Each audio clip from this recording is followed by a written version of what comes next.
L'Éternel est celui qui me garde pendant le jour. Le soleil ne m'atteindra point, ni la lune pendant la nuit. Pendant la nuit. Shalom à tous ceux qui sont en train de nous suivre. Shalom à vous. Et nous allons donc continuer avec vous sur notre pensée sur coronavirus ou encore, si vous voulez, la vallée de l'ombre de la mort. Pourquoi coronavirus, la vallée de l'ombre de la mort? Parce que simplement, coronavirus nous a plongé comme dans la vallée de l'ombre de la mort. Et c'est des temps compliqués que le monde est en train de vivre. C'est des temps de souffrance, c'est des temps de misère que le monde est en train de vivre.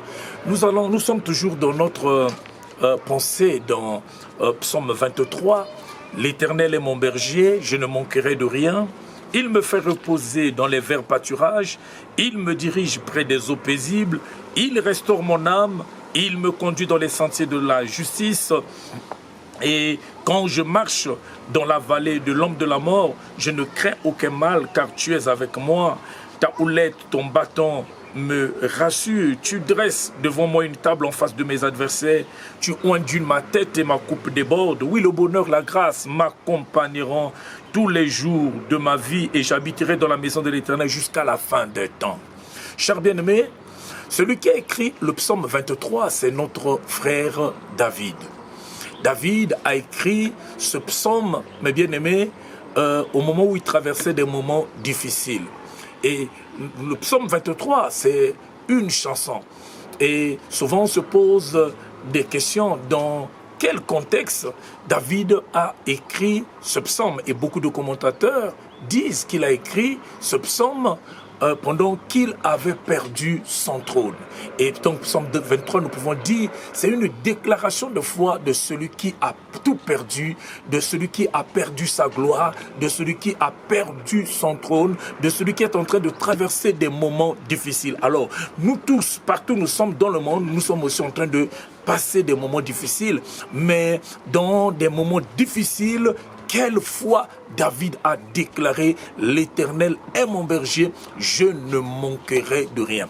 Et ne pouvait écrire ce psaume, ce n'était que David, parce que professionnellement, David était berger des brebis. David connaît la souffrance des brebis dans la forêt. David connaît comment est-ce que les brebis étaient exposées dans la forêt aux bêtes féroces. Donc ne pouvait écrire ce psaume, ce n'était que quelqu'un qui connaissait la relation entre le berger et la brebis. Et dans la forêt, David était berger des brebis. Et il déclare avec foi, l'Éternel est mon berger, je ne manquerai de rien. Et il le déclare à quel moment? Lorsqu'il se retrouve dans la vallée de l'ombre de la mort. Et nous avons vu hier que le berger, c'est celui qui nous dirige, c'est celui qui nous conduit. Le berger, c'est celui qui nous oriente, c'est celui qui nous protège. Mes bien-aimés, donc le berger a beaucoup, mes bien-aimés, beaucoup de rôles. Aujourd'hui, je peux ajouter que le berger n'est pas seulement celui qui dirige, il est aussi celui qui protège. Le berger est celui qui protège. Et David, en position de berger, la Bible dit, lorsque le lion, l'ours venait pour voler la brebis, il courait après lui, le frappait et ravissait la brebis de sa gueule. Vous voyez? Donc le berger, c'est celui qui protège ses brebis. Donc, et le berger, mes bien-aimés, c'est celui qui pourvoit aux besoins des brebis. Donc la brebis ne connaît pas l'avenir, mais c'est le berger qui connaît l'avenir. Et lorsqu'il pouvoir, il connaît le lendemain. C'est ce que David voulait dire. Et la Bible dit, ne vous inquiétez de rien. En toutes choses, faites connaître vos besoins à Dieu par des prières, des supplications et des actions de grâce. L'Éternel est mon berger, je ne manquerai de rien. Je veux dire à quelqu'un, les moments difficiles peuvent arriver, mais retiens ceci, l'Éternel est ton berger. Ça veut dire qu'il est ton conducteur, il est le pourvoyeur, il est aussi le protecteur. Eh bien aimé, hier nous nous sommes arrêtés au verset 4. David a dit, quand je traverse, je marche dans la vallée de l'ombre de la mort, je ne crains aucun mal. Pourquoi? Parce que je sais qu'il est avec moi. Chers bien-aimés, laissez-moi vous parler un peu de la vallée de l'ombre de la mort. La vallée de l'ombre de la mort, c'est des moments d'incertitude dans la vie. La vallée de l'ombre de la mort, c'est des moments de beaucoup de crainte, de beaucoup de peur. C'est des moments où on ne sait plus ce qui va arriver. On n'a plus le contrôle même de notre vie. On ne comprend pas tout ce qui se passe autour de nous. Et c'est quoi la vallée? La vallée, c'est l'espace qui est resserré entre deux ou plusieurs montagnes. Ça veut dire lorsqu'on se retrouve dans la vallée, on est comme dans un creux, on est comme perdu, on est comme oublié, on est dans les ténèbres. On ne voit plus clair, on ne comprend pas ce qui se passe. C'est quand on se pose des questions, pourquoi Dieu permet de telles choses dans ma vie? Pourquoi de telles choses dans le monde? Pourquoi la mort de toujours ma famille? Pourquoi ces choses? C'est ça, mes bien-aimés, la vallée de l'homme de la mort. Et Jean-Baptiste s'est retrouvé un jour dans la vallée de l'homme de la mort. Retenez d'abord ceci, vous savez, dans la vallée de l'homme de la mort, on peut arriver à douter même des prophéties que nous avons déjà reçues de Dieu, à perdre le contrôle de notre ministère, à penser que Dieu nous a abandonnés. Et quand Jean-Baptiste se retrouve dans la vallée de l'ombre de la mort, mes bien-aimés, Jean-Baptiste qui hier a parlé du Seigneur, Jean-Baptiste qui hier a présenté le Seigneur comme le salut d'Israël et comme le libérateur. Et lorsqu'il se retrouve dans la vallée, dans cette vallée de l'homme de la mort, donc dans la prison, mes bien-aimés, dans la prison d'Hérode, il a demandé à ses disciples, allez demander à Jésus, est-ce que c'est lui le libérateur qui devait arriver pour nous libérer des prisons, ou c'est je me suis trompé? Mais bien aimé, vous voyez, ici, l'homme est en train de douter des prophéties qu'il a reçues de Dieu. Dans la vallée de l'ombre de la mort, on se pose des questions, est-ce que mes prières parviennent, arrivent au ciel, ou encore je me suis trompé d'invoquer ce Dieu? Dans la vallée de l'ombre de la mort, nous sommes dans des inquiétudes, mais bien aimé, on regarde à notre âge et on se pose des questions, pourquoi toujours moi? On regarde à tout ce qui nous arrive dans le monde, on regarde à ce qui nous arrive dans notre famille, on se dit, je suis perdu, donc je vais mourir. Et bien-aimés, laissez-moi vous dire, ce qui doit nous réjouir dans la vallée de l'ombre de la mort, l'Éternel est notre berger. Ça, c'est ce qui doit nous réjouir. Et aujourd'hui, je vais vous donner encore deux principes, ou encore deux clés, si vous voulez, pour, mes bien-aimés, faire face à la vallée de l'ombre de la mort. Au verset 5, la Bible dit, tu dresses devant moi une table en face de mes adversaires et tu oindules ma tête et ma coupe déborde. Chers bien-aimés, dans la vallée de l'homme de la mort, c'est lorsque je ne comprends plus la vie que Dieu oindule ma tête. C'est à ce moment-là que Dieu vient verser l'huile sur ma tête. C'est lorsque je ne comprends plus rien. Et l'huile, c'est l'image de la puissance de Dieu. L'huile, c'est l'onction de Dieu. Et Dieu choisit de me oindre lorsque je me retrouve dans la vallée de l'homme de la mort. Donc, le principe que vous devez retenir aujourd'hui, c'est que la vallée de l'homme de la mort, c'est un temps d'expérience avec Dieu.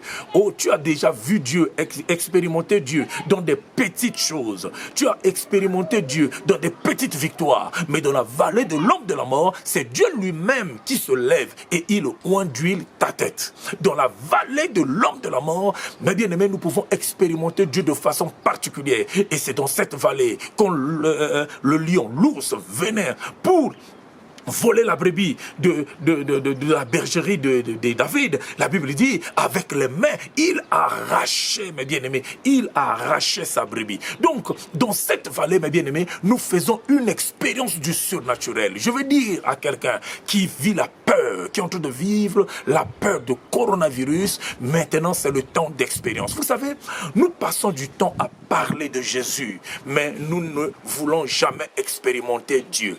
Le temps est arrivé, mes bien-aimés, où nous devons montrer aux hommes, montrer à l'humanité que le Dieu que nous prêchons, le Dieu que nous confessons, mes bien-aimés, nous le confessons parce que nous l'avons expérimenté. Voilà pourquoi, mes bien-aimés, Psaume 23, c'est l'expérience, une expérience que David a faite avec son Dieu. Lorsqu'il dit, l'Éternel est mon berger, je ne manquerai de rien, parce qu'il a expérimenté son Dieu, mes bien-aimés.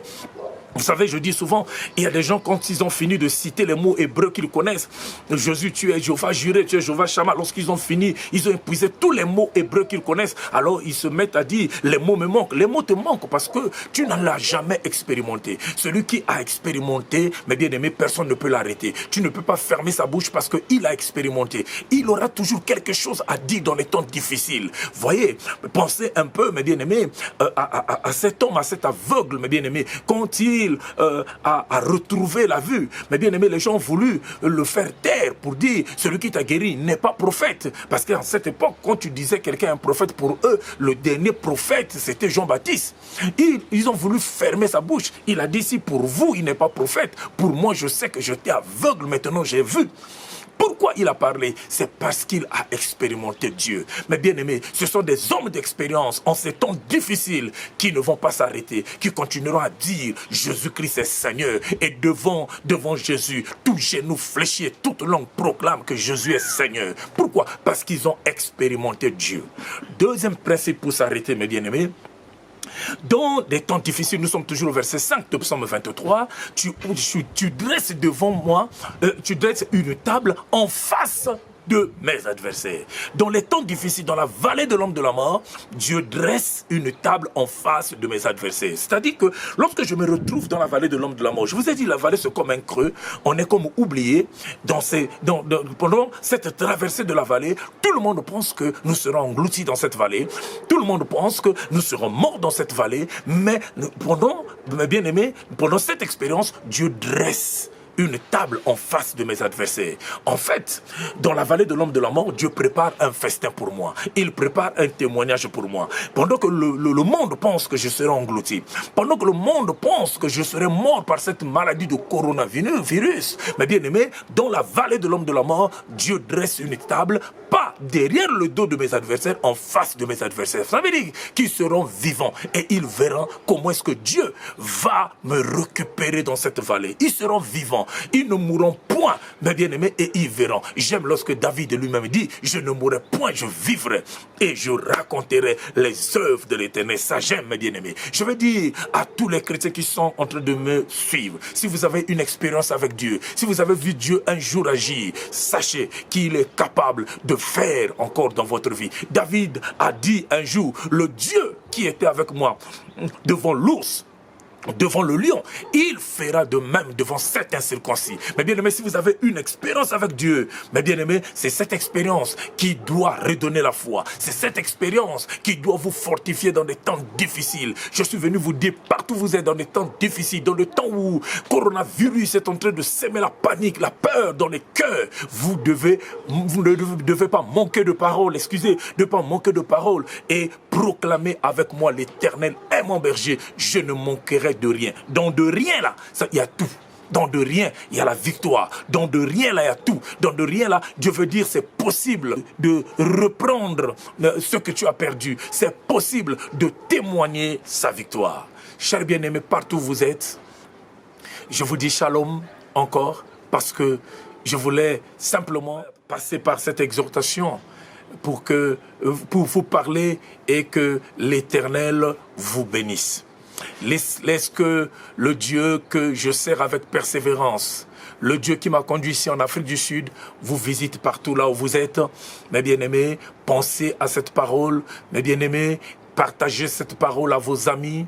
Et je bénis aussi mes bien-aimés, notre caméraman, vous ne pouvez pas le voir, il est dans l'ombre, Elka. Vous savez, Dieu est maître des temps et des circonstances. Elka était avec moi à DRTV à Brazzaville. Je disais même, Elka ne va pas en Afrique du Sud. Je l'avais interdit, mes bien-aimés.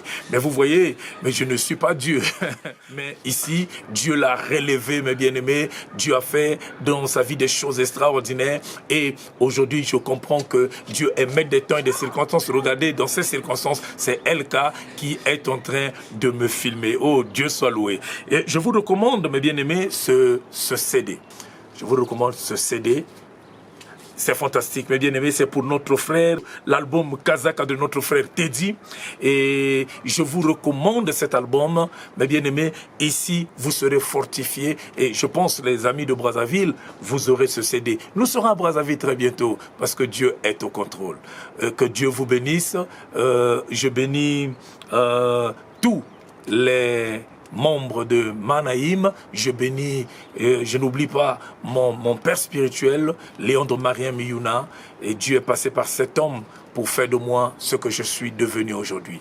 Que Dieu soit loué. Shalom.